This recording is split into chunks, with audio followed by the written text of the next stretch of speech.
বিশ্বের সামনে ভয়ঙ্কর কিছু ঘটনা ঘটা এখনো বাকি আছে। বিশ্বটা এমন থাকবে না, এখন যা দেখছেন সব এমন থাকবে না। নবীজি বলছেন জ্ঞান উঠে যাবে যখন, এটা উঠে যাচ্ছে দিন দিন। মানুষকে এখন শেখানো হচ্ছে মানুষ বানর থেকে সৃষ্টি হয়েছে। এগুলো জ্ঞান, এগুলো জ্ঞান। ইসলামের জাজল্যমান ইতিহাসগুলোকে মানুষ ভুলে যাচ্ছে, এগুলো জ্ঞান। মানুষকে শেখানো হচ্ছে সমকামিতা ভালো জিনিস, এগুলো জ্ঞান। সমকামিতা ভালো জিনিস, এটা এটা ব্যক্তি স্বাধীনতা। শেখানো হচ্ছে মানুষকে যে পর্দা এগুলো কুসংস্কার, পর্দা কি কুসংস্কার, এগুলো জ্ঞান। জ্ঞান কাকে বলে? ওয়ায়ুকবাদুল ইলম, মানে জ্ঞান উঠে যাচ্ছে, কবজ করে নেওয়া হচ্ছে। আর দেখেন আরেকটা হাদিস আসছে, আল্লাহ পাক কিন্তু কোরআন হাদিসকে তুলে নেবেন না। একটা হাদিস আসছে আল্লাহ পাক কোরআন হাদিসকে তুলে নেবেন না, কিন্তু আলেমদের মৃত্যু হবে বেশি বেশি। আলেমদের জান কবজ করার মধ্য দিয়ে আল্লাহ পাক জ্ঞান উঠিয়ে নেবেন। একটু দেখেন না কয়জন আলেম আছে মাঠে, দেখেন তো কয়জন আলেম।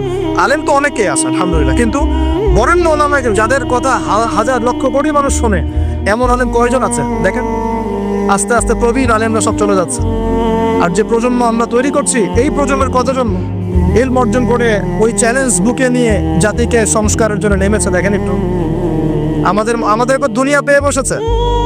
আমাদের চিন্তা হচ্ছে মসজিদ ইমামতি নিয়ে একটা তারাবি পড়াবো, ইমামতি করবো, একটা মাদ্রাসার মোহতামি হবো, এতটুকুই আমার চিন্তা স্বপ্ন। কেন স্বপ্ন থাকতে হবে যে আমি আমার জ্ঞান দিয়ে উম্মাকে পরিবর্তন করবো ইনশাআল্লাহ, এবং আল্লাহর জমিন আল্লাহর দিন প্রতিষ্ঠা করে ছাড়বো ইনশাআল্লাহ। এরকম চ্যালেঞ্জ নেওয়ার মানসিকতা আছে কয়জনের খেয়াল করে দেখেন। আর হিউজ এই যুব সমাজ যারা জেনারেল লাইনে পড়ছে, তাদের মধ্যে কয়জন আলেম হচ্ছে একটু চিন্তা করেন। আর যারা দুই একজন উঠে আসার সুযোগ পাচ্ছে, তাদেরকে আবার মানুষ বুক ধরে রিসিভ করছে না, তারা হেল্প পাচ্ছে না, সহযোগিতা পাচ্ছে না, বরং হিংসার শিকার হচ্ছে, বিদ্বেষের শিকার হচ্ছে, আগ্রহ হারিয়ে ফেলছে। আমি এখানে সেটি করবো, আমাকে তো বুকে টেনে নেয় আর কেমন ভাইয়া, এমন মনে হচ্ছে মানুষের কাছে। তো জ্ঞান উঠে যাবে, কিন্তু শুধু কোরআন সুন্নাহ আল্লাহ পাক তুলে নেবেন না, এমনটা আল্লাহ পাক বলেন নাই।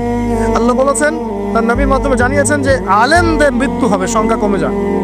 সংখ্যা বেড়েছে না কমেছে? আল্লাহ পাক আমাদেরকে বোঝার তৌফিক দান। আমরা এখন আলেম হই নাই, যে শব্দগুলো আমাদের সামনে ইউজ করা হয়, কসম আল্লাহর, এগুলোর সাথে আমাদের কোনো সম্পর্ক। এখন আমরা শুধু তালেবে ইলম আছি। আর আমি দোয়া করি আমি তালেবে ইলম অবস্থায় থাকতে চাই, কারণ জ্ঞানের কোনো শেষ নাই। দোলনা থেকে কবর, জ্ঞান অর্জন করতেই থাকতে হবে। নবী মূসা আলাইহিস সালাম পর্যন্ত জ্ঞান অর্জন করতে গিয়েছেন খিজিরের কাছে আলাইহিস সালাম, জান নাই? নবী মূসা আলাইহিস সালাম বলছেন আমি সবচেয়ে জ্ঞানী মানুষ, আল্লাহ পাক বলছেন না, তুমি সবচেয়ে জ্ঞানী মানুষ না, ওই যে আমার বান্দা খিজির, ও জ্ঞানী মানুষ। তখন তিনি বলছেন আমি তার সাথে দেখা করতে চাই, জ্ঞান শিখতে চাই। হাল আত্তাবিউকা আলা আন তুআল্লিমানি মিম্মা উল্লিমতা রুশদা, তিনি গিয়ে বলছেন আমাকে কি আপনার সাথে রাখবেন, আল্লাহ পাক আপনাকে যা শিখিয়েছেন তার থেকে কিছু শেখাবেন। কে বলছে? নবী মূসা আলাইহিস সালাম। তো নবী মূসা আলাইহিস সালাম তালেবে ইলম হতে পারেন, আর আমরা কি বিয়া হয়ে গেছে নাকি? ওই আন্তর্জাতিক খ্যাতি সম্পন্ন হাবিজাবি এগুলো বয়কট করে দরকার নেই, এগুলো কোনো দরকার নেই। এমনি আমরা তালেবে ইলমে থাকতে চাই। আর আমরা শুধু দায়ী মাত্র, আপনাদেরকে হয়তো দাওয়াত দিতে পারবো, কিন্তু ফিকহের কঠিন মাসালাগুলো, গভীরতা, এগুলো আমরা বলতে পারবো না, এগুলো মুফতি সাহেবরা বলতে পারবেন। তো বরেণ্য ওলামায়ে কেরামদের সংখ্যা কিন্তু কমছে। আমরা দোয়া করি আল্লাহ পাক সমস্ত মাজলুম ওলামায়ে কেরামকে মুক্তিদানের ব্যবস্থা করা, এবং আল্লাহ পাক বাংলার জমিনে আলেমদেরকে দিয়ে ভরিয়ে দিন ইনশাআল্লাহ।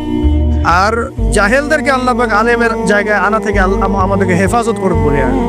আর আমাদের সবাইকে এই চল পাগল হলে চলবে না, ইস্যু পাগল হলে চলবে না, সমালোচনা সংস্কৃতির অমল করা যাবে। আপনি মানুষ তৈরি করেন, মানুষ তৈরি করা অনেক কঠিন, নামিয়ে দেওয়া সহজ। আমরা এই জায়গায় আসতে অনেক কষ্ট করতে হয়েছে, কিন্তু নামানো কিন্তু খুব সহজ। একটা ইস্যু দিয়ে নামাতে পারে না, একটা ইস্যু সৃষ্টি করে নামাতে পারে। এই জায়গায় আসতে কিন্তু অনেক কষ্ট করতে হয়।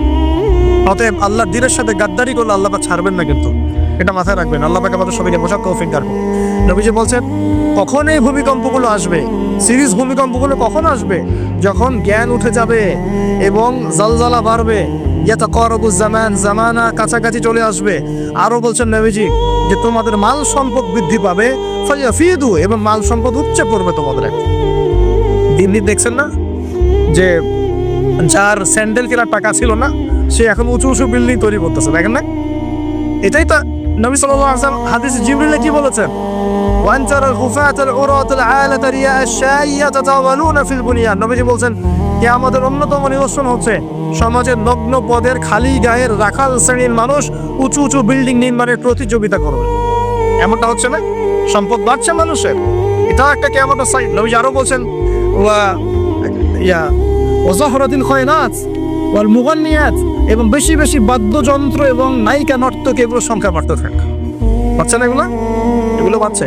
এই সময়ে নবী সাল্লাল্লাহু আলাইহি ওয়াসাল্লাম বলছেন যে এই জালজালাগুলো আসতে থাকবে। এটা একটা হাদিস। একটা তো আসছে যে নবী সাল্লাল্লাহু আলাইহি ওয়াসাল্লাম বলছেন লা ইয়াশরাবান্না নাস মিন হাযিহিল উম্মাহ আল খামর। আমার উম্মতের মধ্যে কিছু মানুষ মাদক দ্রব্য পান করবে, সবাই না, কিছু মানুষ মাদক দ্রব্য পান করবে। ওয়া ইউসাম্মুনাহা বিগাইরি ইসমিহা, এবং সেই মাদকের নাম তারা পরিবর্তন করে খাবে। খাচ্ছে না মানুষ এখন? মাদককে মদ বলছে না। এই যে তোমরা টাইগার খাও কেন, স্পিড খাও কেন, এগুলোর মধ্যে অ্যালকোহল নাই? দিব্যি দেখ বাচ্চাদেরকে এগুলো খাওয়াচ্ছে অনেকে দেখা যাচ্ছে। আপনারা কি পাগল হয়ে গেছেন নাকি? এগুলোর মধ্যে আমার ক্ষতিকর উপাদান আছে যেগুলো দিয়ে মানুষের কিডনি ড্যামেজ হয়ে যায়। দিব্যি রোজার মাসে রমজান রোজা খুলেই একেবারে সিগারেট হাতে নিয়ে একদম এগুলো খাওয়া শুরু করবে। এগুলোর মধ্যে মাদক দ্রব্য আছে। যে পানীয়র মধ্যে যার্রা পরিমাণ মাদক দ্রব্য থাকবে সেটাও মাদক, মনে রাখবেন। স্মোক করে, স্মোকটাকে অনেকে মাদক মনে করে না, তাই না? স্মোকিংটাকে অনেকে মাদক মনে করে না, মনে করে মাকরু মনে হয়। মাকরু মানে কি? মাকরু মানে কি ভালো? মাকরু মানে কি? মাকরু মানে কি? কোরআনে সূরা বানু ইসরাইল খুলে দেখেন, বড় বড় কিছু পাপের কথা মেনশন করে আল্লাহ পাক বলছেন এই পাপগুলো ছেড়ে দাও, এই পাপগুলো আল্লাহর কাছে মাকরুহ, এই পাপগুলো আল্লাহর কাছে অপছন্দের পাপ। এটা কি মাকরু মানে কি জায়েজ করে নেওয়া? সিগারেট খাওয়া বন্ধ করেন, ওয়াদা করেন আমার সাথে যে আজকে থেকে কোনো সিগারেট হাত দিবেন ইনশাআল্লাহ। কোনো প্রকার এইসব টাইগার মাইগার স্পিচটাই খাবেন না। এসব ভালো জিনিস না, ভালো কিছু খান না, ভালো কিছু খান। আর অনেকে দেখা যায় যে জর্দা খাওয়া শুরু করেছে। কেন? এটাও কি সুন্নত নাকি? কি দরকার আছে ভাই? এতটুকু খাইলে হয়তো নেশা হয় না, বুঝলাম। এতগুলো জর্দা একবারে খান দেনি, খাওয়া যাবে? খামরের মূলনীতি কি? যার বেশি খেলে নেশা হয় তার অল্প খাওয়া হারাম। মনে করেন এখানে যতটুকু পানি আছে এতটুকু খেলে, এতটুকু মাদক খেলে কারো নেশা হচ্ছে না, কিন্তু এতটুকু খেলে নেশা হচ্ছে। তার মানে কি এতটুকু খাওয়া জায়েজ, এতটুকু খাওয়া হারাম, নাকি পুরোটাই হারাম? এটা বোঝার জন্য কি মুফতি হওয়ার দরকার আছে? আপনি বুঝতে পারছেন? অতএব এই যাবতীয় মাদক দ্রব্য থেকে দূরে থাকতে হবে, না হলে ভূমিকম্প আসবে। কিন্তু ভূমিকম্প আসবে। আর মাদক দ্রব্য নিয়ন্ত্রণ অধিদপ্তর দিয়ে শুধু মাদক নিয়ন্ত্রণ করা যাবে না। মানুষের ঈমান আকীদার পরিবর্তন দরকার। মানুষের মধ্যে আল্লাহর ভীতি জাগ্রত করতে হবে, তাহলে মানুষ অটোমেটিক মাদক ছেড়ে দিবে ইনশাআল্লাহ। আমরা কি যুব ভাইদের কাছে ওয়াদা নিতে পারি ইনশাআল্লাহ তাআলা জীবনেও কোনোদিন মাদক খাবো না, জীবনে কোনোদিনও মাদকের ধার কাছে যাবো না ইনশাআল্লাহ। আল্লাহ পাক সাক্ষী থাকুন, আল্লাহ কবুল করুন, আমিন। প্রিয় ভাইরা, এটা নবীজি বলছেন লা ইয়াশরাবান্নান নাস মিন হাযিহিল উম্মতি খামরুন, আমার উম্মতের কিছু মানুষ খামর মাদক পান করবে। ওয়া ইউসাম্মুনাহা বিগাইরি ইসমিহা, এর নাম রাখবে ভিন্ন, অন্য নামে ডাকবে, মাদক বলে ডাকবে না। আর কি করবে? ইউজাসু আলা রুউসিহিমুল মাআজিফ, মাআজিফ মানে হচ্ছে বাদ্যযন্ত্র। মাআজিফ মানে কি? বাদ্যযন্ত্র। এখন বলেন তো মাথার কাছে বাদ্যযন্ত্র থাকবে মানে কি? ইয়ারফোন, ব্লুটুথ, এই যে আপনি যে মাথায় কানে দিয়ে রাখছেন, মাথায় আছে না? দেখেন নবী সাল্লাল্লাহু আলাইহি ওয়াসাল্লাম কতদিন আগে, 1400 বছর আগে এই হাদিস বলে গেছেন যে ওই সময় আমার উম্মতের একটা অংশ এরকম করে হেডফোন দিয়ে মাথা দিয়ে গান শুনবে, কানের ভিতরে গান মিউজিক চলছে না?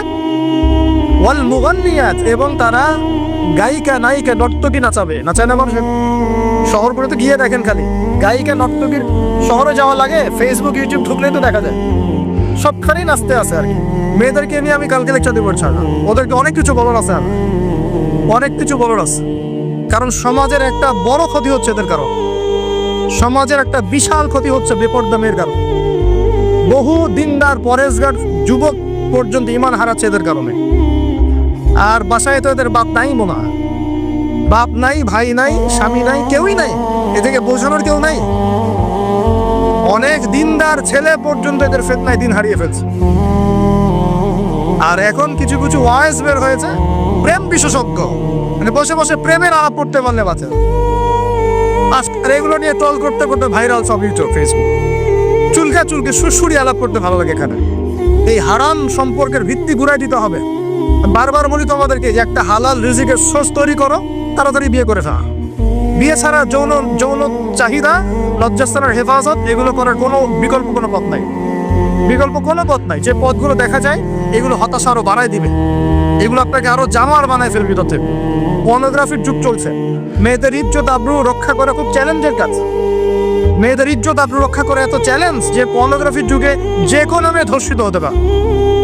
একটা কথা এখন না বললেই পারতেছি না, আমি কিছু রিপোর্ট দেখেছি কিছু কিছু মাদ্রাসায় কিছু কিছু হিপস খানাতে পর্যন্ত আস্তাগফিরুল্লাহ যে ছাত্র যারা আছে ছাত্র, এই ছাত্রদের সাথে এরকম বালাৎকার সমকামিতার কাজ করা। আমরা বাচ্চাদেরকে পাঠাবো কোথায় তাহলে? এটা আমাদের সাথে হবে কেন? বাচ্চাদেরকে কোথায় পাঠাবো তাহলে? ইউনিভার্সিটিতে গিয়ে তো ধর্ষিত হচ্ছে না? দেখলেন না কয়েকদিন আগে হল নিয়ে কি ঝামেলাগুলো হলো? দেখা গেল না যে বড় বড় নেতাদের মনোরঞ্জন করতে হয়? দেখেন নাই? ইডেনের কথা বলছি, দেখেন নাই? তারপরে বিশ্ববিদ্যালয়ে তো নগ্নতা চলছেই, ফ্রি মিক্সিং চলছেই, জেনা তো ফ্রি, এবং পতিতালয়ে সব 1500-2000 টাকা দিয়ে রাত পার করা যায়। এগুলো ফেসবুক ইউটিউব ঢুকলেই দেখা যায়। তার মধ্যে আবার চলছে এখন সমকামিতাকে এখন প্রমোট করা হচ্ছে। আবার এখন দেখা যাচ্ছে আস্তাগফিরুল্লাহ কিছু ধর্মীয় প্রতিষ্ঠানেও সমকামিতা ছড়িয়ে পড়ছে। একটা বাচ্চা সেদিন আত্মহত্যা করেছে ঢাকায়। ওর পোস্টমর্টেম রিপোর্টে দেখা গিয়েছে যে, বলতে পারতেছি না আমি আসলে, ওর পোস্টমর্টেম রিপোর্টে দেখা গিয়েছে যে ছেলেটার যে পিছনের যে রাস্তা আছে না, এখানে যৌন নির্যাতনের চিহ্ন পাওয়া গেছে। কিভাবে বলতাম কথাটা বলেন, আপনাকে বোঝানোর জন্য বললাম। একটা ছেলে হাফেজ হতে গিয়েছে মাদ্রাসায়, তার সাথে যদি টিচার এরকম কাজ করে, এই টিচারকে জাতির সামনে এনে ফাঁসি দেওয়া দরকার। তখন সবার একটা আক্কেল হবে, শিক্ষা হবে। পাপ তো পাবি, আলেম করলেও পাপ, জালেম করলেও পাপ। নাকি ওটা মাফ হয়ে যাবে নাকি? এই ঘটনাগুলো ঘটছে কেন ঘটবে এই ঘটনাগুলো? আল্লাহ পাক আমাদের সবাইকে বোঝার তৌফিক দান করুন। আর এই ঘটনাগুলো ঘটার অন্যতম কারণ হচ্ছে পর্নোগ্রাফি। মানুষ ভিতর থেকে এগুলো যখন মোবাইলে দেখা শুরু করে, দেখতে দেখতে দেখতে দেখতে ভিতরটা পশুর মতো হয়ে যায়। তখন শুধু মানুষ না, বাচ্চাকে পেলেও ধর্ষণ করবে, গরু ছাগল পেলেও ধর্ষণ করবে। আমি কিয়ামতের আলামতের হাদিসগুলো টুকটাক কিছু গবেষণা করেছি। শেষ জামানের এমন হাদিস আসছে যে মানুষ একসময় গরু ছাগলের সাথে জেনা করা শুরু করে। এই সময়টা কিন্তু আসতেছে সামনে থেকে। এক সময় ছিল মানুষ কি করতো জানেন? পরকিয়া করতো, বউ আছে বাসায়, অন্যের সাথে সম্পর্ক করতো। তারপর দেখা গেল যে প্রেম করে, চুপি চুপি প্রেম করে। আগে ওই সময় চুপচুপ করে চিঠি দিত যে কেউ জেনে না যায়। আস্তে আস্তে সবাই এটা উন্মুক্ত হয়ে গেল।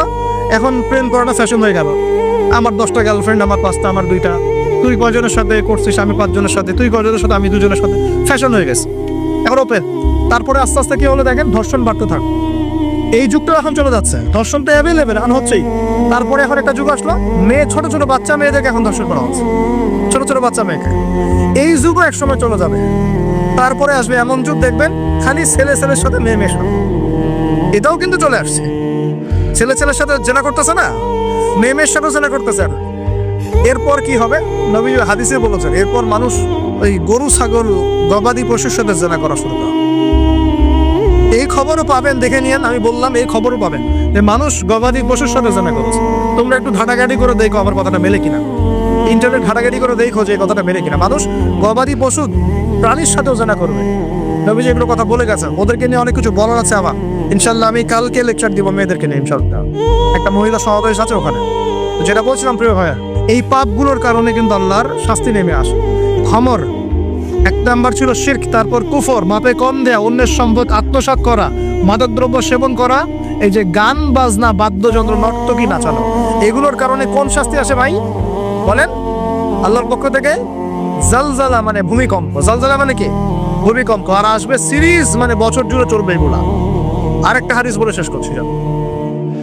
ও আচ্ছা, এর পরিণতিটা বলে নেই। নবীজি বলছেন, ওয়ায়াজআলুল্লাহু মিনহুমুল কিরাদাতা ওয়াল খানাজির, যারা এই কাজগুলো করবে, মানে মাদক খাবে, নাম চেঞ্জ করবে, যারা বাদ্যযন্ত্র নিয়ে রাত কাটাবে, যারা নর্তকী নাচাবে, আল্লাহ রাব্বুল আলামিন এদেরকে একদিন সকালবেলা বানর আর শুয়োর বানিয়ে দিবেন।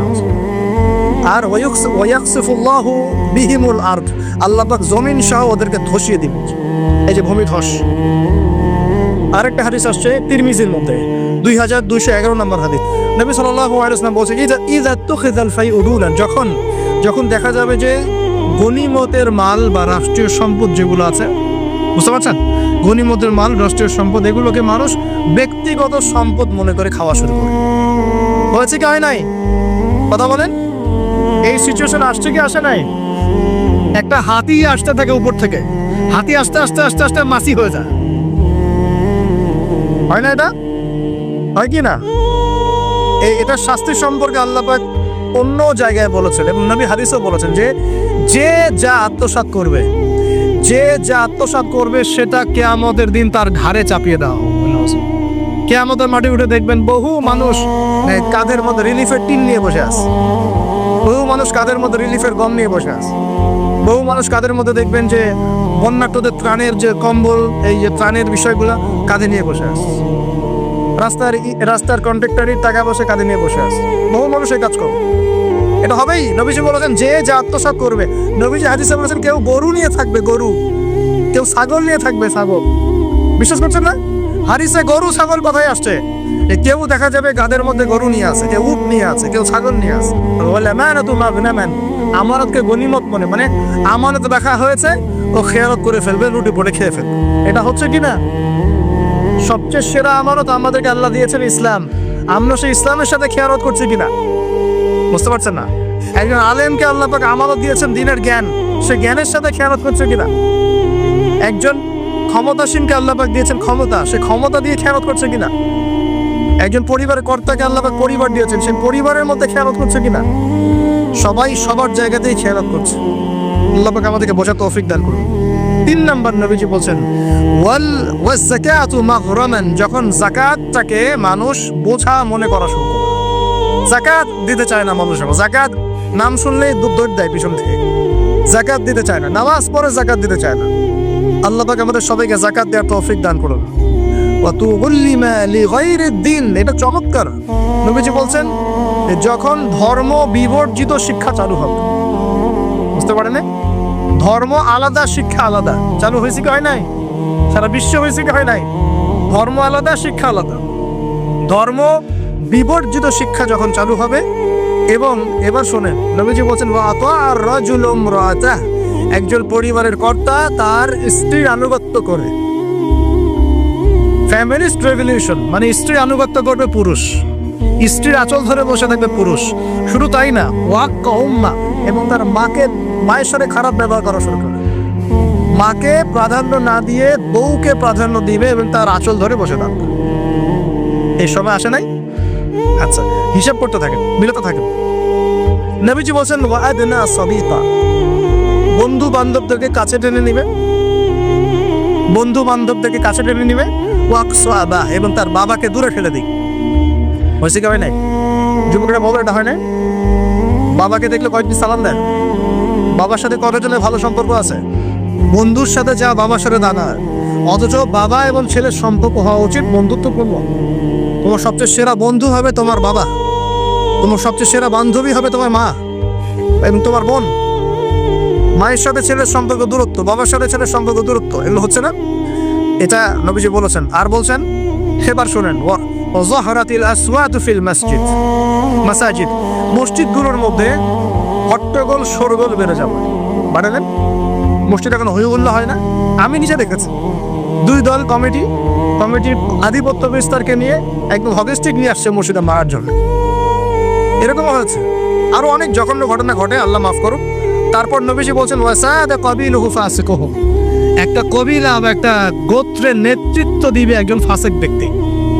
এমন হচ্ছে কি হচ্ছে না? হচ্ছে। ওয়াসাদা কাবিলুহু ফাসিকুহুম, তাদের মধ্যে যে ফাসিক সে দিবে নেতৃত্ব। নাউযুবিল্লাহ। নবীজি আরো বলছেন ওয়াকানা যাঈমুল কওমি আরযানাহুম, সমাজের সবচেয়ে নিম্ন শ্রেণীর মানুষ কওমের জিম্মাদার হয়ে যাবে। সুবহানাল্লাহ। নবীজি আরো বলছেন ওয়া উকরিমার রাজুল, একজন ব্যক্তিকে এই কারণে সম্মান করা হবে মাখাফাতা শাররি, তার ভয়ে তাকে সম্মান করা। একজন ব্যক্তিকে তার ভয়ে, তার ক্ষমতা ভয়ে, তার টাকার ভয়ে, তার ক্ষমতার ভয়ে, তার জনবলের ভয়ে তাকে সম্মান করা। এমনটা হচ্ছে না? হচ্ছে। নবীজি আরো বলছেন ওয়াযাহরাতিল কায়নাত ওয়াল মুগান্নিয়াত, ওয়াযাহরাতিল কায়নাত ওয়াল মাআজিফ, ওয়াযাহরাতিল কায়নাত ওয়াল মাআজিফ, গায়িকা এবং বাদ্যযন্ত্রের প্রচলন বাড়তে থাকবে, গায়িকা বাদ্যযন্ত্র ব্যবহারে বাড়তে থাকবে। এবং ওয়াশুরিবাতিল খামর, এবং বেশি বেশি মাদকদ্রব্য সেবন করা হবে। ওয়ালা'না আখিরি হাযিহিল উম্মাহ উলাহা, উম্মতের শেষ দিকের মানুষেরা প্রথম দিকের মানুষকে গালি দেওয়া শুরু করবে। এই পাপগুলো যখন সমাজে দেখা যাবে, এই পাপগুলো যখন সমাজে দেখা যাবে, তখন তোমরা ফালইয়ারতাকিবু, এবার ধেয়ে আসবে ইনদা যালিকা, তোমাদের দিকে ধেয়ে আসবে 4টা আযাব। কয়টা আযাব? চারটা। 1 নাম্বার নবীজি বলছেন রিহান হামরান, উত্তপ্ত গরম বাতাস তোমাদের দিকে ধেয়ে আসবে। এখনো কি এসেছে? আসবে। আমি রিসার্চ করেছি, এই নাসা এই গবেষণা শুরু করেছে, সূর্য থেকে এরকম ক্ষতিকর কিছু উত্তপ্ত বিকিরণ আসতেছে পৃথিবীর থেকে এবং সামনে আসবে পৃথিবীর থেকে, দেখে নিয়ে। নাসাও বলছে এটা আসবে, কারণ ওইখানে হিলিয়াম গ্যাসের বিস্ফোরণ হচ্ছে সূর্যের মধ্যে। ওখান থেকে এমন উত্তপ্ত কিছু আসবে যেটা পৃথিবীকে ধেয়ে নিয়ে আসবে। আল্লাহ মাফ করো। ওরিহান হামরা, নবীজি বলেছেন গরম উত্তপ্ত বাতাস তোমাদেরকে চাপিয়ে দেওয়া হবে। ওয়া জালজালাতান, এবং এই যে ভূমিকম্প আল্লাহ চাপিয়ে দিবেন এই পাপগুলোর কারণে। আর কি হবে? ওয়া খাসফান, এবং ভূমি ধসে যাবে নিচে। ভূমি কি হবে? ধসে যাবে। আর বলছেন ওয়া মাসখান, এবং মানুষের চেহারা সুরত আকৃতি পরিবর্তন হয়ে যাবে। এটাকে বললাম যে বানর সুর হয়ে যাবে। আরো কিন্তু আকৃতি পরিবর্তনের আরো ব্যাখ্যা আছে। ছেলে এখন মেয়ে হয়ে যাচ্ছে, মেয়ে ছেলে হয়ে যাচ্ছে। দেখছেন না খবরগুলো পাচ্ছে না? এটাও মাসখান, মানে আকৃতি পরিবর্তন হয়ে যাচ্ছে। আরেকটা হচ্ছে ওয়াকারফান, এবং আসমান থেকে আল্লাহ পাথরের বৃষ্টি বর্ষণ করবেন। এই পাঁচটা শাস্তি তোমাদের কাছে ধেয়ে আসবে। কিভাবে? একটা তসবিহ দানা ছিঁড়ে দিলে যেভাবে টপ টপ করে সব পড়ে যায় পুঁথিগুলো, এত দ্রুত এই ফিতনাগুলো আসতে থাকে। তাহলে ভাই কোন কোন পাপ শিখলাম? আজকের এই ছোট্ট আলোচনা আমরা শিখলাম যে শুআয়ব আলাইহিস সালামের কওমকে সর্বপ্রথম ধ্বংস করা হয়েছে ভূমিকম্পকে। যে ভূমিকম্প আমরা এখন আমাদের সামনে দেখছি, এবং আশঙ্কা করা হচ্ছে বাংলাদেশের দিকেও বড় কোনো ভূমিকম্প, এটা আশঙ্কা করা হচ্ছে। এবং ভূমিকম্প প্রবণ এলাকাগুলোর মধ্যে সিলেটও আছে। সিলেট, চট্টগ্রাম, এই বার্মার এই রুট আছে, এদিকে রংপুর, ঢাকাতে রুট আছে। এবং সবচেয়ে বেশি ক্ষতির মধ্যে পড়তে পারে ঢাকা শহর। আল্লাহ না করুক, আল্লাহ না করুক তো দোয়া করছে, কিন্তু পাপ তো ঠিকই করছে। আল্লাহ না করুক যদি এরকম 5 থেকে 6 মাত্রাটা কোনো ভূমিকম্প হয়েছে, এর উৎপত্তি স্থান বাংলাদেশের কাছাকাছি, তাহলে দেখবেন আল্লাহ না করুক লক্ষ লক্ষ মানুষ মারা যাবে। না, আল্লাহ আমাদেরকে হেফাজত করুন, আল্লাহ আমাদেরকে বাঁচান। প্রিয় ভাইয়েরা, তবে আমরা শিখলাম শুআয়ব আলাইহিস সালামের কওম কোন কোন পাপ করেছিল যার কারণে এই আযাব আসছে। 1 নাম্বার শিরকের পাপ করছে। কি পাপ বলেন? আমরা আল্লাহর কাছে তওবা করছি, আল্লাহ আমরা যত রকম শিরকের পাপে ছিলাম আল্লাহ তোমার কাছে তওবা করলাম, এবং আজীবন শিরক মুক্ত আমল নিয়ে চলবো ইনশাআল্লাহ। 2 নাম্বার তারা কুফরি করতো, আমরা সমস্ত কুফরি থেকে আল্লাহর কাছে তওবা করছি, আল্লাহ আমাদেরকে কুফরি মুক্ত আমল করার তৌফিক দান। 3 নাম্বার তারা মাপে কম দিত। আমরা যারা ব্যবসা করব বা অর্থনৈতিক জীবন চালাবো কোনোদিনও মাপে কম দেবো না ইনশাআল্লাহ। আল্লাহ আমাদেরকে হেফাজত করুন, বোঝার তৌফিক দান করুন। 4 নাম্বার তারা পাপ করেছিল অন্যের সম্পদ অন্যায়ভাবে আত্মসাৎ করত। এই কাজটা আমরা করতে যাব না ইনশাআল্লাহ। আল্লাহ পাক আমাদেরকে হেফাজত করুন বলি আমি। আর এই উম্মতে মুহাম্মাদি আর কি কি কাজ করবে যার কারণে এই পাপ আসবে? 1 নাম্বার হচ্ছে তারা কি করবে? রাষ্ট্রীয় গণিমতের মানগুলোকে নিজের করে ভোগ করা শুরু করবে। আল্লাহ আমাদেরকে এই দুর্নীতি থেকে বাঁচাক করিয়া। আর কি করবে? তারা আমানত রাখা হলে লুটপাট করে খেয়ে ফেলবে। আল্লাহ পাক আমানতের খেয়ালত করা থেকে আমাদেরকে বাঁচান। আর কি করবে? তারা যাকাতটাকে বার্ডেন মনে করবে, যাকাত দিতে চাবে না। আল্লাহ আমাদেরকে যাকাত দেওয়ার তৌফিক দান করুন। আর কি করবে? তারা ধর্ম বিবর্জিত জ্ঞান শিক্ষা করবে। আল্লাহ পাক আমাদেরকে ধর্মীয় জ্ঞান শেখার তৌফিক দান।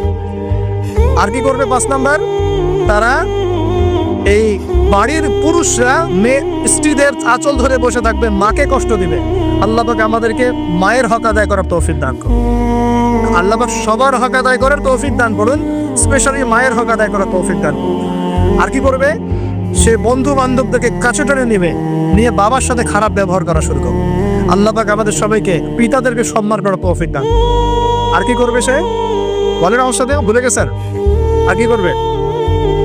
তারপরে সমাজের যে ব্যক্তি সবচেয়ে ফাসেক সে সমাজের নেতৃত্ব দিবে।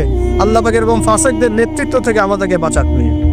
সমাজের সবচেয়ে নিম্ন শ্রেণী মানুষ জিম্মাদার হয়ে যাবে সমাজে, এখান থেকে আল্লাহ পাক আমাদেরকে বাঁচান। মানুষ সম্মান করবে, মানুষকে ভয় করে। আল্লাহ পাক মন থেকে সম্মান করার তৌফিক দান এবং সম্মান পাওয়ার যোগ্য হওয়ার তৌফিক দান। আর কি করবে? তারা মাদক দ্রব্য পান করা শুরু করবে। আল্লাহ পাক আমাদের সবাইকে মাদক দ্রব্য ছেড়ে দেওয়ার তৌফিক দান। আর কি করবে? তারা মেয়ে নর্তকী নাচাবে, গায়িকা নর্তকী নাচাবে। এসব গায়িকা নর্তকী থেকে আল্লাহ আমাদেরকে বাঁচান। কি করবে? তারা কানের উপরে বাদ্যযন্ত্র প্লে করবে, মানে বাদ্যযন্ত্র নিয়ে সময় কাটাবে।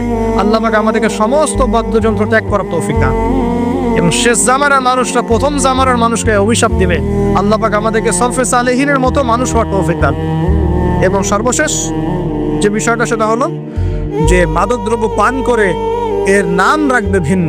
যখন এমন কাজ মানুষ করবে তখন ধেয়ে আসবে গরম বাতাসের আযাব, ভূমিকম্প, জালজালা, সিরিজ ভূমিকম্প, আরো ধেয়ে আসবে মহামারী, আরো ধেয়ে আসবে খাসফুন মানে একদম ধসে যাবে জমি, কালফান আকাশ থেকে পাথর বর্ষণ, মাসখান এবং চেহারা বিকৃতি। আল্লাহ রাব্বুল আলামিন পবিত্র কুরআনুল কারীমে বেশ কয়েকটা জায়গায় একটা সম্প্রদায়, একটা কওম, একটা জাতির কথা বলেছেন। তার নাম হচ্ছে কওমে মাদিয়ান। কি নাম? কওমে মাদিয়ান। এই কওমে মাদিয়ানের নবী ছিলেন শুআইব আলাইহিস সালাম। কি নাম ছিল? শুআইব আলাইহিস সালাম। তিনি নবী মূসা আলাইহিস সালামের সমসাময়িক নবী ছিলেন। মূসা আলাইহিস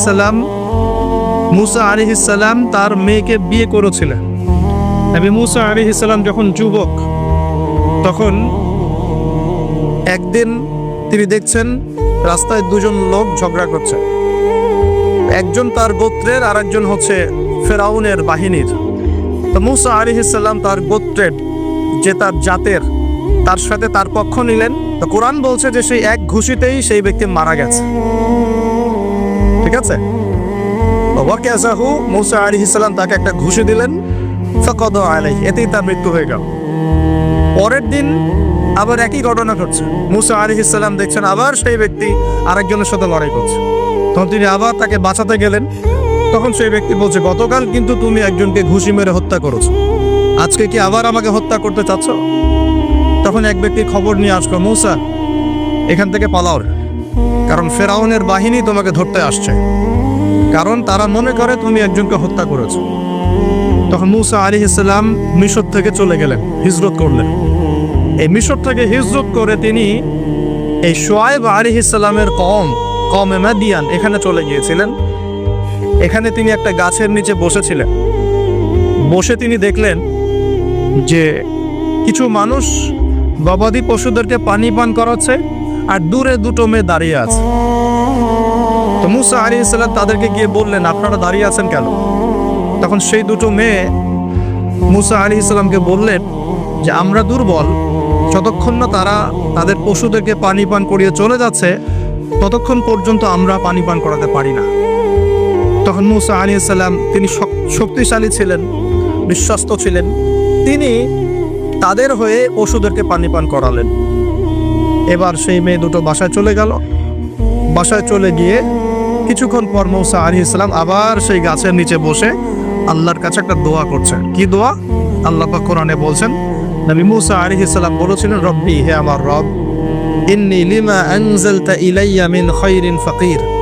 হে আল্লাহ, তুমি আমার প্রতি যে নিয়ামত বর্ষণ করবে, তুমি আমার উপর যে অনুগ্রহ বর্ষণ করবে, আমি তার জন্য ভিখারি হয়ে বসে আছি। বলেন সুবহানাল্লাহ। কারণ এখন মূসা আলাইহিস সালাম ফেরারি মানুষ, মিশর থেকে চলে আসছেন, না এখানে আছে খাবার, না আছে বস্ত্র, না আছে বাসস্থান, না আছে কোনো আত্মীয় স্বজন, একাকী। তখন তিনি গাছের নিচে বসে এই দোয়া করছেন, রব্বি ইন্নী লিমা আনজালতা ইলাইয়া মিন খায়রিন ফাকির। হে আল্লাহ, আমার উপর তুমি যে নিয়ামতগুলো দিবে এর জন্য আমি ভিখারি হয়ে বসে আছি। সুবহানাল্লাহ। ঠিক ওই সময় ওই দুই মেয়ের একজন মেয়ে হেঁটে হেঁটে মূসা আলাইহিস সালামের কাছে আসলেন, এবং তাদের হাঁটার বর্ণনা আল্লাহ পাক কোরআনে দিয়েছেন যে তারা লাজুক ভঙ্গিতে হেঁটে আসলেন। সেই মেয়ে লাজুক ভঙ্গিতে হেঁটে আসলেন। এখনকার মেয়েদেরকে এই হাঁটাকে শেখাবে যে মেয়েদেরকে লাজুক ভঙ্গিতে হাঁটতে হয়। লজ্জা শরম তো সেই কবেই উঠে গেছে। তো একটা ভালো কাজ করার পরে মূসা আলাইহিস সালাম গাছের নিচে বসে আল্লাহর কাছে দোয়া করছেন। এই জন্য ভালো কাজের ওসিলা দিয়ে আল্লাহর কাছে দোয়া করতে হয়। এই যে আমরা দোয়া করতে চাই আল্লাহর কাছে, দোয়া করার বিভিন্ন সময় আছে, গুরুত্বপূর্ণ সময় আছে, পদ্ধতি আছে। পদ্ধতির সময় বুঝে দোয়া করলে ইনশাল্লাহ দোয়া ডাইরেক্ট কবুল হবে ইনশাআল্লাহ। আর তিনটা জিনিস খেয়াল রাখতে হবে। এক, ওই ইবাদত যেন আল্লাহর সন্তুষ্টির জন্য হয়। দুই, সেটা যেন নবী সাল্লাল্লাহু আলাইহি ওয়াসাল্লামের পদ্ধতি অনুযায়ী হয়। এবং তিন, আপনার রিজিকটা যেন হালাল থাকে। এই তিনটা বিষয় ঠিক থাকলে ইনশাআল্লাহ তাআলা দোয়া কবুল হবে ইনশাআল্লাহ।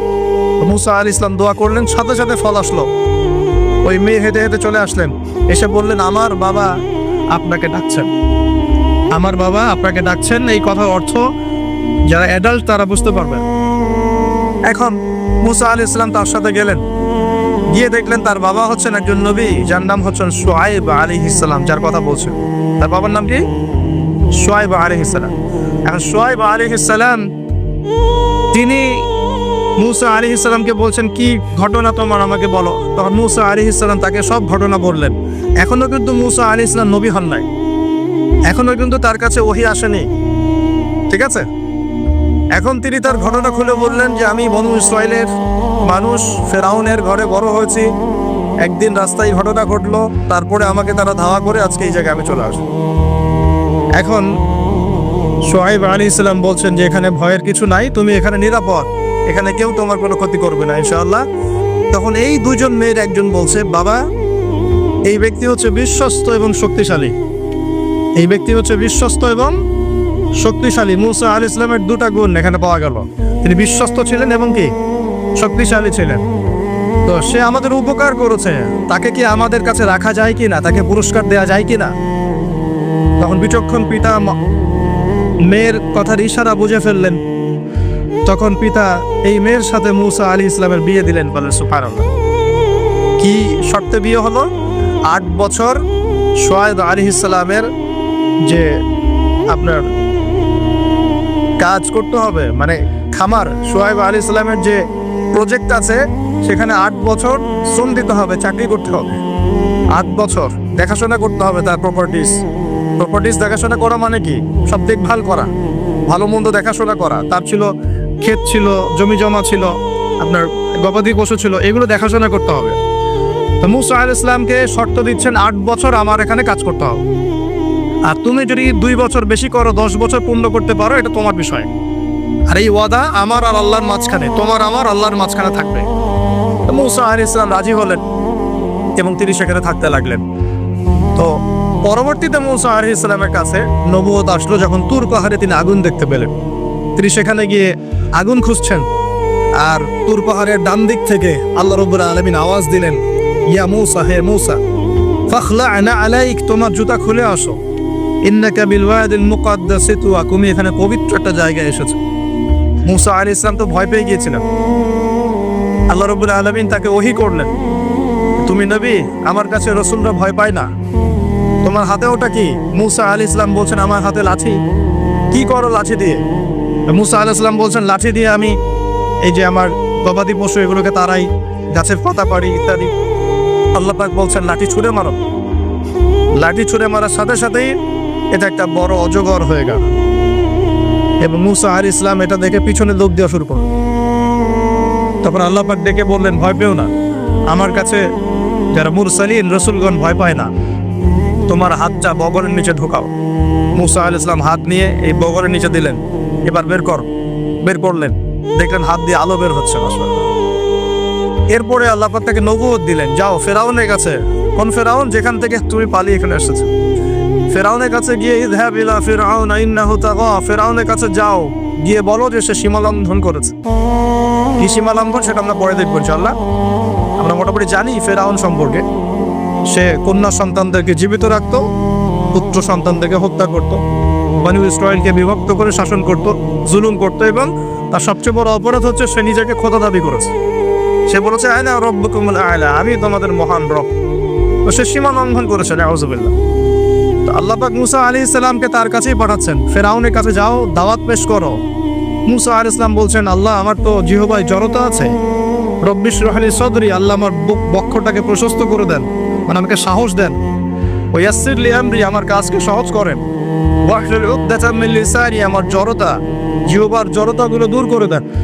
ইয়াফকাহু কওলি, যাতে মানুষ আমার কথা বুঝতে পারে, আর আমার ভাই হারুন আমার চেয়ে ভালো কথা বলতে পারে। আল্লাহ হারুনকেও নবুয়ত দান করো। আল্লাহ পাক হারুন আলাইহিস সালামকেও নবুয়ত দান করলেন, এবং দুজনকে বললেন, ইযহাবা ইলা ফিরআউন, তোমরা দুজন এখন ফিরআউনের কাছে যাও, ইন্নাহু তাগা, ফাকুলা লাহু কাওলান লাইয়িনা, ফিরআউনের কাছে গিয়ে তার সাথে নম্র ভাষায় কথা বলবে, তাকে আল্লাহর দিকে দাওয়াত দিবে। যদি সে দাওয়াত কবুল না করে তখন তাকে শাস্তির ভয় দেখাবে, এবং সে যদি বিশ্বাস না করে তাহলে অজগর এবং হাতের এই যে মুজিজা, এই মুজিজাগুলো তোমরা দেখাবে। যাই হোক, তো মূসা আলাইহিস সালাম নবুয়ত পেয়েছেন শুআয়ব আলাইহিস সালামের আন্ডারে থাকার সময়। আমি তার কথা বলতে গিয়ে দেখে এসেছি, এই শুআয়ব আলাইহিস সালামের কওম ছিল কওমে মাদিয়ান। কি নাম ভাই? একটু বুঝবেন জিনিসটা, কওমে মাদিয়ান। তো এটা আসহাবুল আইকাও বলা হয়, তাদেরকে আসহাবুল আইকাও বলা হয়, কিন্তু এই জায়গাটার নাম ছিল কওমে মাদিয়ান, মাদিয়ান উপত্যকা। এখন শুআয়ব আলাইহিস সালাম খুব চমৎকার একজন বাগ্মী ছিলেন। বাগ্মী বলতে যিনি খুব সুন্দর করে কথা বলতে পারেন। আছে না এমন কিছু মানুষ সমাজে যারা খুব সুন্দর করে কথা বলতে পারে? তো শুআয়ব আলাইহিস সালাম নবীদের মধ্যে চমৎকার করে কথা বলতে পারতেন এবং তার সাথে যুক্তি তর্কে কেউ পারতো না। কিন্তু চমৎকার করে যুক্তি তর্ক উপস্থাপন করে সমাজের মানুষকে বোঝাতেন। আলহামদুলিল্লাহ, আমরা দোয়া করে আল্লাহ পাক সেই গুণাবলী আমাদের মতো দান করবে। এখন তার কওমের সমস্যা ছিল কি? এক নাম্বার সমস্যা ছিল তার কওম আল্লাহর সাথে শিরক করত। এক নাম্বার কি করতো ভাই? শিরক মানে হচ্ছে আল্লাহর একত্ববাদের সাথে অংশীদার সাব্যস্ত করা। মনে রাখবেন, তার কওম এক নাম্বার কি অপরাধ করত? শিরক করত। দুই নাম্বার কুফর, শিরকের সাথে সাথে তারা কুফরি করত, আল্লাহ রাব্বুল আলামিন অনুগ্রহগুলোকে, নিয়ামতগুলোকে অস্বীকার করত। তিন নাম্বার, এই দুটোর পাশাপাশি ওদের অপরাধ ছিল যে তারা মাপে কম দিত। কি করতো? মাপে কম দিত। তিন নাম্বার। চার নাম্বার, ওরা অন্যের সম্পদ, মানুষের সম্পদ অন্যায়ভাবে দুই নাম্বারই করে লুটে পুটে খাইত।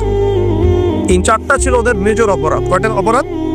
এই চারটা মারাত্মক মেজর অপরাধ।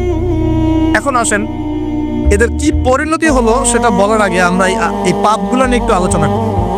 এই পাপগুলো নিয়ে একটু আলোচনা করি সংক্ষিপ্ত করে।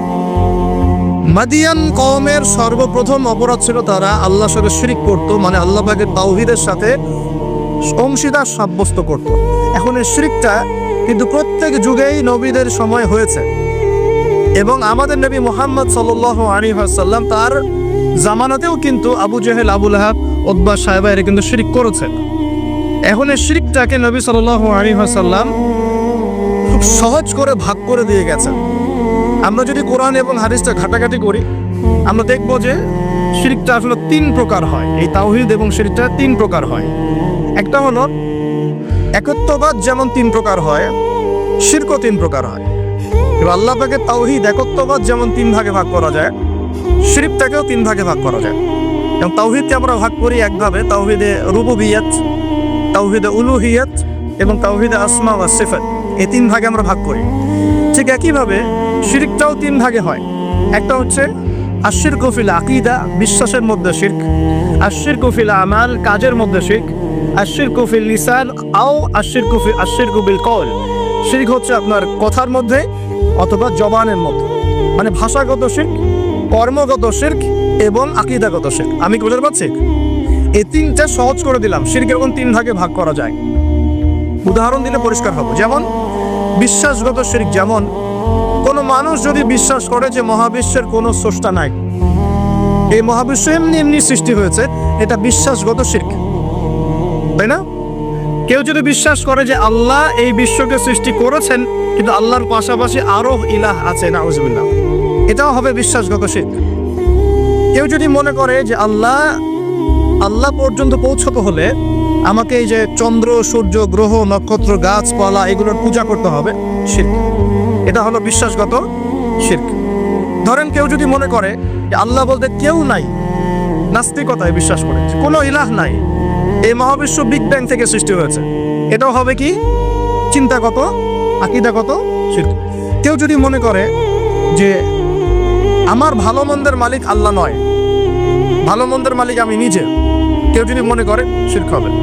কেউ যদি মনে করে তাকদীর বা ভাগ্য বলতে কিচ্ছু নাই, আমি যা করব তাই পাবো, এমন মানুষ নাই, এটাও হবে আকীদাগত শিরক, কারণ আল্লাহ পাক তাকদীর রচনা করেছেন।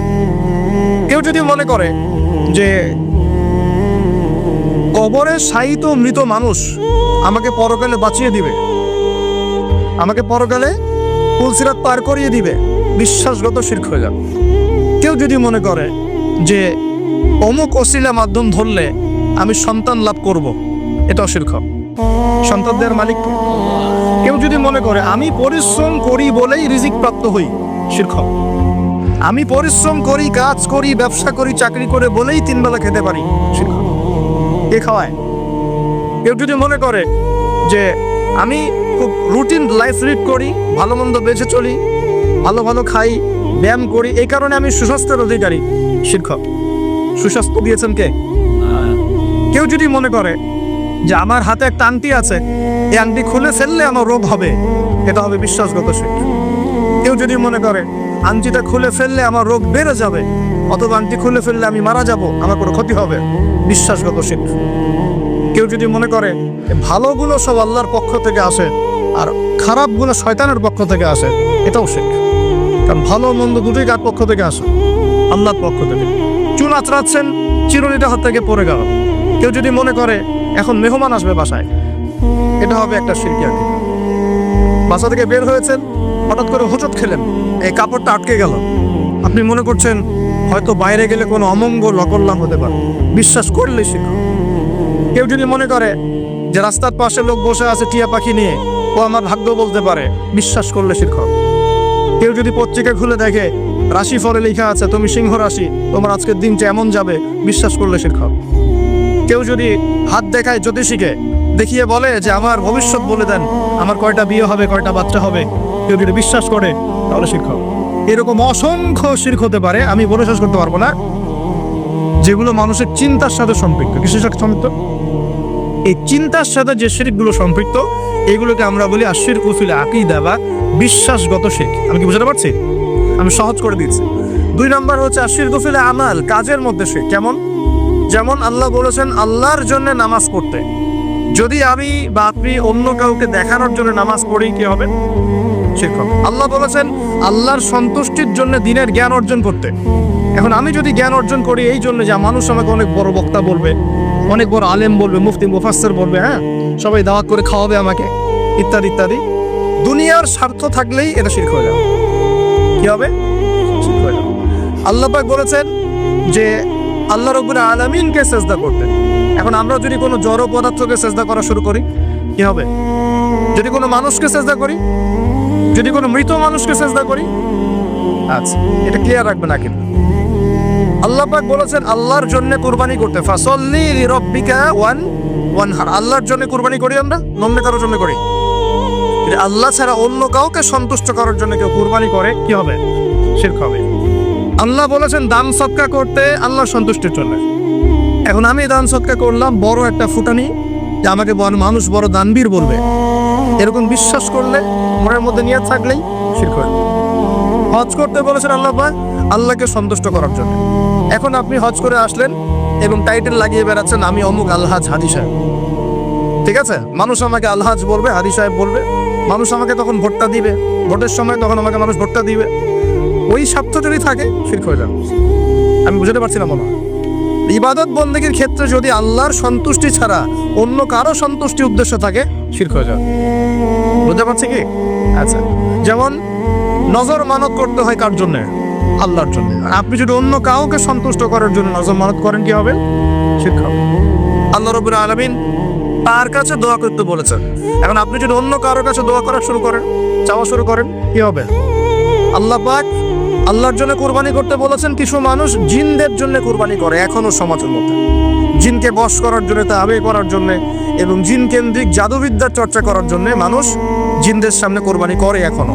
পার্বত্য অঞ্চলগুলো ঘুরলে আপনারা দেখতে পাবেন। এবং মানুষ জাদুবিদ্যার চর্চাও করে, কেউ যদি কুফরি তন্ত্র মন্ত্র এইসব জাদুবিদ্যার চর্চা করে, শিরক হয়ে যাবে। এরকম প্রচুর কাজ আছে যেগুলো আমলগত শিরক, কাজগত শিরক। একটা গেল চিন্তাগত শিরক, একটা গেল কি কাজগত আমলগত শিরক। আরেকটা হতে পারে কথায়, লিসান বা জবানে, আল কওল ফিল কওল, কথা জবান এগুলোর মধ্যে শিরক হতে পারে। যেমন এই যে যদি আপনাকে জিজ্ঞাসা করি ভাই কেমন আছেন, তো বলবো যে আপনার দোয়ায় ভালো আছে, আপনার দোয়ায় ভালো আছে। যদি বলতেই হয় বলতে হবে আলহামদুলিল্লাহ আপনার দোয়ায় ভালো আছে, আলহামদুলিল্লাহ আল্লাহর সন্তুষ্টি, আল্লাহর ইচ্ছা, অতঃপর আপনার দোয়ায় ভালো আছে। জিজ্ঞাসা করছি আপনার মা কেমন আছে, যদি কেউ বলে মা খুব অসুস্থ ছিল, ভাগ্যিস একজন ভালো ডাক্তার পেয়েছিলাম, না হলে মাকে বাঁচানো যেত না, কথা বলার সাথে সাথেই শিরক হয়ে গেছে। বুঝতে পারছেন না মনে হয়? কেউ যদি বলে যে আগামীকাল বৃষ্টি হবে, আগামীকাল বৃষ্টি হবে, এখনো কিন্তু বৃষ্টির কোনো আলামত দেখা যাচ্ছে, এমনি বললো যে আগামীকাল বৃষ্টি হবেই, বলার সাথে সাথে কি হবে? যদি এভাবে বলে যে আকাশে মেঘ দেখা যাচ্ছে, ইনশাআল্লাহ আগামীকাল বৃষ্টি হতে পারে, তাহলে শিরক হবে না, তাহলে সে হবে। আপনি কি করবেন? ইনশাআল্লাহ আমি আগামীকাল এই কাজটা করব, আমি আগামীকাল এই অমুক কাজটা করব, এই কথাটা বললে শিরকের গন্ধ থাকবে।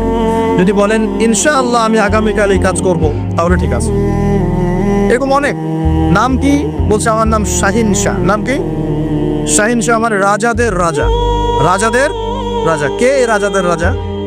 নামগত শিখ হয়ে গেছে। অনেক সময় আমরা নাম নিয়ে অনেক মস্করা করি না, বলি যে কি মফিজ, হ্যাঁ, তারপরে অনেক বিভিন্ন নাম বলি, খালেক, এই খালেক, এই মফিজ, এইভাবে নাম ধরে টাকা যাবে। আপনি সম্মানের সাথে বলতে হবে আব্দুল খালেক। কি বলতে হবে? আব্দুল খালেক। খালেক ও কি সৃষ্টিকর্তা নাকি সৃষ্টিকর্তার বান্দা? কোনটা? এরকম কথায় আমরা প্রচুর শিখ করি। অনেকে তো পলিটিক্যালি বলেন জনগণই সমস্ত ক্ষমতার উৎস, তাই না? এই শব্দ শুনে নেব না। জনগণ সমস্ত ক্ষমতার উৎস। আল্লাহ পাক সূরা মুলকে কি বলছেন? তাবারাকাল্লাযী বিয়াদিহিল মুলক। তাবারাকাল্লাযী, বরকতময় সেই সত্তা যার হাতে সমস্ত ক্ষমতা। কুল্লাহুম্মা মালিকাল মুলক। মুলকের মালিক কে? রাজত্বের মালিক কে? রাজত্বের মালিক জনগণ, আল্লাহ। যদি আল্লাহ রাব্বুল আলামিনের বিধিবিধানগুলোকে, আল্লাহ পাকের বিধিবিধানগুলোকে কেউ মনে করে যে না এই বিধিবিধানগুলো এখন চলে না, আগে চলতো, এটা বলার সাথে সাথে শিরক হয়ে গেছে। বুঝতে পারছেন না বাবা? আল্লাহ পাকের বিধিবিধানগুলো এখন চলে না, আগে চলতো, ওই যুগে চলতো, এই যুগে চলে না, বলার সাথে সাথে শিরক হয়ে গেছে। কেউ যদি এই যে ইসলাম নিয়ে ঠাট্টা মশকরা করে, এই এরা তো মৌলবাদী, এরা তো ধর্মান্ধ লোকজন, এই যে চিৎকারি মস্কারি, এই চিৎকারি মস্করা করার সাথে সাথেই শিরক হয়ে গেছে। আল্লাহ পাক সূরা তাওবায় বলেছেন এটা কুফরিও হয়েছে, শিরকের সাথে সাথে কুফরিও হয়েছে। এরকম অনেক ব্যাপার আছে। আমরা বলি যে আমরা যা বিধান দিচ্ছি এই বিধান আল্লাহর বিধানের চাইতে ভালো, এরকম কেউ মনে করলে বললে শিরক হয়ে যাবে। শিরকের সাথে কুফরিও হয়ে যাবে, দুটোই হয়ে যাবে। যদি বলে না আল্লাহর বিধানের চেয়ে বেশি ভালো না, কিন্তু আল্লাহর বিধানের সমান, সমান বললেও শিরক হয়ে যাবে, কুফরি হয়ে যাবে। আমি কি বুঝাতে পারছি ভাই? মানে কথার মধ্যে প্রচুর শিরক করি আমরা এখন, প্রচুর শিরক। সবচেয়ে মারাত্মক এই হচ্ছে শিরকের পাপ। কারো আমলনামায় যদি শিরকের পাপ না থেকে অন্য যে কোনো পাপ থাকে, আল্লাহ তার নবীকে ওয়াদা করেছেন সেই পাপ মাফ করে দিবেন। আল্লাহ পাক মেরাজের আলোচনা হচ্ছিল মনে একটু আগে, তো মেরাজের রাতে আল্লাহ পাক নবী সাল্লাল্লাহু আলাইহি ওয়াসাল্লামকে 3টা স্পেশাল গিফট দিয়েছেন। কয়টা? 3টা স্পেশাল গিফট দিয়েছেন, 3টা হাদিয়া, হাদিয়া তোফা। প্রিয় নবীকে ভালোবেসে, আমাদের নবীকে আল্লাহ পাক সবচেয়ে বেশি ভালোবাসেন না, ভালোবেসে 3টা হাদিয়া দিয়েছেন। এক, তোমার উম্মতের উপর 50 ওয়াক্ত নামাজ, যেটা কমতে কমতে কমতে কমতে কত আসছে? 5। আর কমানোর জন্য কোন নবী ফোর্স করছিলেন? নবী মুসা আলাইহিস সালাম, যার কথা একটু আগে বলছিলাম। কারণ তিনি বলছিলেন যে আমার উম্মতের উপর 2 ওয়াক্ত নামাজ ফরজ ছিল, 5 ওয়াক্ত নামাজ আপনার উম্মত পারবে না, রাসূলুল্লাহ আপনি যান আরো কমিয়ে নিয়ে আসেন। মুসা আলাইহিস সালাম দূরদর্শিতা ছিল না। আসলে দেখেন তো আমাদের সমাজে 5 ওয়াক্ত নামাজ কতজন পড়ে?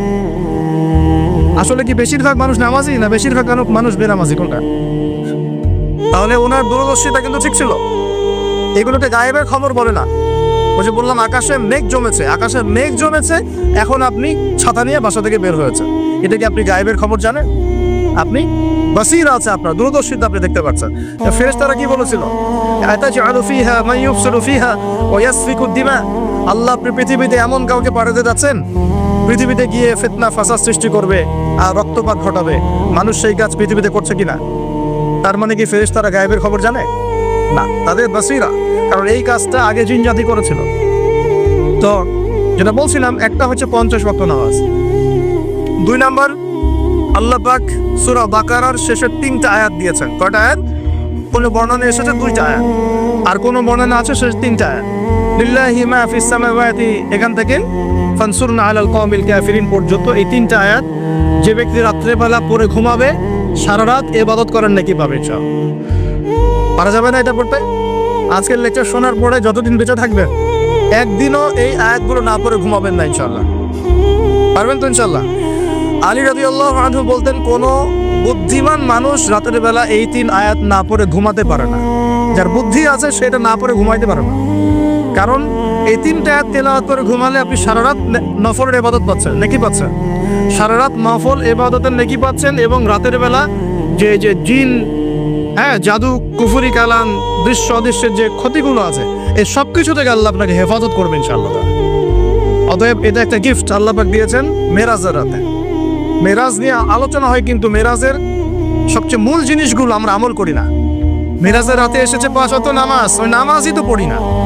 আপনাকে আলোচনা আমি ধারাবাহিকভাবে শোনাই কি করব, নামাজটাকে পড়তে হবে। তারপরে কোরআন দিয়েছেন আল্লাহ পাক, সূরা বাকারার শেষের 3 আয়াত। এই এতটুকুও মুখস্থ করতে পারে না মুসলিম উম্মার যুবকরা এখন। এদিকে একদম Bankimchandra, Saratchandra, physics, chemistry, biology, ইতিহাস, সাহিত্য সব পড়ে শেষ করে ফেলেছে। হুমায়ুন আহমেদ, হুমায়ুন আজাদ পড়ে শেষ, হিমু হয়ে ঘুরে বেড়াচ্ছে রাস্তাঘাটে, কিন্তু তাই না? কিন্তু সূরা বাকারার শেষের 3টা আয়াত মুখস্থ বলতে পারেন না। এই জেনারেশন দিয়ে কিছুই হবে না। এই জেনারেশনকে পরিবর্তন করতে না পারলে না তার উম্মার কোনো খেদমতে কাজ করতে পারবে, না দেশের জন্য কিছু করতে পারবে। দেশের জন্যও কিছু করতে পারবে না, উম্মার জন্য করা তো অনেক দূরের কথা। সারাদিন পরে আছে গার্লফ্রেন্ড নিয়ে, মাদক দ্রব্য নিয়ে, পর্নোগ্রাফি নিয়ে, এই মাদক, গাঁজা, ইয়াবার আসর নিয়ে। তারপরে কোনো কোনো ক্ষেত্রে দেখা যায় হকি স্টিক নিয়ে মারামারি করে বেড়াচ্ছে, হল দখল করবে, হয় না? না, যুবকদের অধঃপতনের মূল কারণ হচ্ছে এখন মাদক, তারপরে মেয়ে, নারীর নেশা, পতিতাবৃত্তি, পর্নোগ্রাফি, গার্লফ্রেন্ড বয়ফ্রেন্ড, এই যে ফ্রি মিক্সিং। সামনে আবার যে ভ্যালেন্টাইন্স নাকি আসবে, ওটা আলোচনা কালকে করবো ইনশাল্লাহ, আজকে না। তো এইগুলো নিয়ে আবার যুব সমাজকে ব্যস্ত রাখা হয়েছে, অথচ এই যুবকরা এখন 5 ওয়াক্ত নামাজ, নামাজের হুকুম আহকাম, মওজুন, নিয়ম কানুন, ফরজ, ওয়াজিব, সুন্নত, মুস্তাহাব, হ্যাঁ, ফিকহের মাসলা মাসাইল, কোরআন রিডিং পড়তে পড়া, এই বেসিক জ্ঞানগুলো পর্যন্ত অর্জন করছে না। তাহলে কি তাদেরকে দিয়ে আমাদের উম্মার অগ্রগতি হবে বলে মনে হয়? হবে। যতদিন পর্যন্ত না তাদেরকে আমরা পরিবর্তন করতে পারছি না, ততদিন হবে না। যদি পরিবর্তন করতে পারি ইনশাআল্লাহ হবে। পরিবর্তন করা যাবে তো ইনশাআল্লাহ? আমরা রাজি আছি তো ইনশাআল্লাহ? যুব সমাজ ওয়াদা করতে পারেন তো ইনশাআল্লাহ যে আমরা সবাই কোরআন পড়া শিখবো, 5 ওয়াক্ত নামাজ পড়বো, মাদকের ধার কাছেও যাব না, এবং এই মেয়েদের পিছনে ঘুরবো না, পর্নোগ্রাফি দেখবো না, ঠিক আছে? এবং পশ্চিমা সংস্কৃতির ধাঁচে আমরা জীবনকে গড়বো না। আফসোস লাগে, প্রায়ই বলি কথাটা, উপর লেভেল থেকে শুরু করে বাথরুমের কমোড পর্যন্ত সবই এখন পশ্চিমাদের অনুকরণে চলছে একদম। আমাদের নবীজি বলেছেন বাম পায়ে ভর দিয়ে ইস্তেঞ্জা করো। এখন আপনি বাথরুমে যায় কিভাবে করবেন ইস্তেঞ্জা? সব বাথরুম তো ইংলিশ, সব ইংলিশ। মানে এখন আমরা লন্ডন বানাতে চাই সব জায়গায়। যারা আমাদেরকে 200 বছর শাসন করলো, আমরা ওদের সুন্নত নিয়ে পড়ে আছি। 200 বছর শাসন করেছে, লাথি দিয়েছে আমাদের বাবাদের বুকের মধ্যে, আমাদের বাপ দাদাদের বুকে পিঠে পাছায় লাথি মারছে এই ব্রিটিশটাই। আর আমরা ওদেরকে এখন নমনম করি বসে বসে। চেহারা ওর মতো, চুল কাটছে ওর মতো। সিলেটেড আমি বেশি দেখি, চুলের কি কাটিং, সব লন্ডন কাটিং, মাশাআল্লাহ। হ্যাঁ, সুন্নত নাই, বাবরি নাই। দেখবেন যে আপনি এই দিক ছিলে রেখে দিয়েছে একদম গোল করে ঘুরে মাঝখানে এত চুল আছে। এই কাটিং করতে আসো, করতে আসো। কার সুন্নত ফলো করতেছো তোমরা? তোমরা কার সুন্নত ফলো করছো? তোমাদের কি মনে হয় যে নবী সাল্লাল্লাহু আলাইহি ওয়াসাল্লাম আনস্মার্ট মানুষ ছিলেন? আমাদের নবীর সুন্নতের চেয়ে ভালো কোনো সুন্নত হয়? তার রুচিবোধ কি আমাদের উন্নত ছিল না? তিনি সবসময় টিপটাপ পরিপাটি থাকতেন, কাপড় চোপড়, ওঠা বসা, চলাফেরা, কথাবার্তা, আতর সুগন্ধি ব্যবহার করা, তার বসত বাড়ি অলওয়েজ নিট অ্যান্ড ক্লিন, পরিষ্কার। আমাদের খুব দুঃখ লাগে এগুলো দেখলে, যে মুসলিমদের বাথরুমগুলো নোংরা হবে কেন? আর তুহুরু শাতরুল ঈমানই তো বোঝাতে পারলাম, পবিত্রতা, নিট অ্যান্ড ক্লিন, চকচকা ঝকচকা থাকবে মুসলিমদের বাড়িঘর। এটা হলো পবিত্রতা, ঈমানের একটা অংশ। ঈমানের অর্ধেকই পবিত্রতা। আমাদের বাড়িঘর, পোশাক পরিচ্ছদ, চেহারা, সুরত সব পরিষ্কার থাকতে হবে, এক ঝকঝক করবে। এটা মুসলমানের বাড়ি দেখলে বোঝা যাবে। হিন্দু ভাইদের বাসায় গিয়ে দেখা যায় পূজা করার আলাদা জায়গা আছে, মুসলমানদের বাসায় নামাজের জায়গা খুঁজে পাওয়া যায় না। এটা কেন? মুসলিমদের বাসায় নামাজের জায়গা খুঁজতে হয়, নামাজ পড়ার জায়গা কোথায় দেখান? বাসা বানাচ্ছেন 5 তলা 10 তলা, এগুলোর সামনে কবরস্থান হবে, কারণ ভূমিকম্প আসতেছে, আগেই বলছে। এবং সিরিজ আসবে, সিরিজ সানাওয়াতুজ জালাজিল, জালজালার বছরগুলো আসবে, ওদিকে আমি পরে আসতেছি। তো বানান আর উঁচু উঁচু বানান। 10 তলা বাড়িতে একটা জায়গা পাওয়া যায় না নামাজ পড়ার জন্য। ড্রয়িং রুমে নামাজ পড়তে হয়, বেডরুমে নামাজ পড়তে হয়, বাথরুমের সামনে নামাজ পড়তে হয়। অথচ একটা ছোট্ট হিন্দু ভাইয়ের বাসায় গিয়ে দেখেন তাদের ইবাদত মানে তাদের ভাষায় বলছি, উপাসনা তাদের করা আলাদা জায়গা আছে, দেখেন নাই? তাহলে ধর্মকে কে বেশি শ্রদ্ধা করে? আমার কোনো ফিকির আছে নামাজ নিয়ে? বাড়িতে কাজের বুয়া থাকার জায়গা আছে, নামাজ পড়ার জায়গা। বাড়িতে গোডাউন আছে, গোডাউন রাখার জায়গা। বাড়িতে টয়লেট আছে 5টা-6টা টয়লেট, সব ইংলিশ, নামাজে জায়গা নেই। বাড়ি ঘর বানাবেন, আলাদা করে নামাজের জায়গা করবেন। আজকেই বাসায় গিয়ে বাসায় ঠিক করবেন কোন জায়গা নামাজে, ওই ঘরটা পরিষ্কার থাকবে, আরো বেশি পরিষ্কার থাকবে, আতর খুশবু দেওয়া থাকবে, ওখানে আগর আতর থাকবে, আগর তো জ্বালান আপনারা, একটা আধ্যাত্মিক পরিবেশ থাকবে, ঢুকলেই নামাজ পড়তে ইচ্ছা করবে। আর বাড়ি ঘরের টয়লেট হবে পরিষ্কার পরিচ্ছন্ন। আমাদের মুসলিম জাতি নিট অ্যান্ড ক্লিন, পরিষ্কার জাতি। আমরা সবসময় রাসূল সাল্লাল্লাহু আলাইহি ওয়াসাল্লামের মতো টিপটাপ পরিপাটি থাকবো ইনশাআল্লাহ। পারবো তো ইনশাআল্লাহ? আল্লাহ কবুল করে নেয়।